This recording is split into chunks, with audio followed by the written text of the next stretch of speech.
তো ভাই আজকে আমরা কথা বলবো the beast incarnate Brock লেসনারের ব্যাপারে। যেহেতু ব্রক লেসনার সামার স্ল্যামে রিটার্ন করেছে, একটা মেগা রিটার্ন যেটাকে বলে, আমরা কেউ এক্সপেক্ট করিনি, বাট ব্রক লেসনার রিটার্ন করেছে। ব্রক লেসনার উপরে নাকি শুনছিলাম নাকি জেনারেল গ্রাইন্ডের কেস লেগে আছে, বাট এটা ফেক।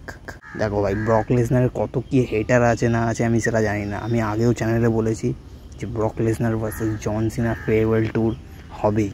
তো এই ম্যাচটা হবে মানে হবে, আমার কথা এক্সপেক্ট কেন, ব্রক লেসনারের ওল্ড ফ্রেন্ড জন সিনা, বুঝতেই জাস্ট জন সিনার মুখটা খালি দেখো জাস্ট গাইস। ব্রক লেসনার যখন ফান থেকে যখন আসছিল, জন সিনার মুখটা খানিকটা এরকম ছিল। আমি জাস্ট পাগল হয়ে গেছি, এত মানে 2 বছর পর ব্রক লেসনার সামার স্ল্যামে রিটার্ন করছে, mister SummerSlam Brock Lesnar. আর গাইজ এটাও শোনা যাচ্ছিল নাকি ব্রক লেসনারকে নাকি সামার স্ল্যামের 4 সপ্তাহ আগে নাকি জেনারেল গ্রাইন্ডের কেস থেকে নাকি লিভ করে দিয়েছিল। তাহলে ব্রক লেসনার আসেনি কেন?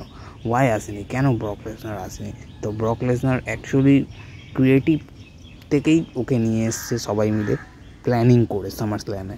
সো আমাদের ওল্ড ফ্রেন্ড জন সিনার ওপরে একটা F5 পড়লো, আর এরকমভাবে মিস্টার সামার স্ল্যাম ব্রক লেসনারের নামে শেষ হলো।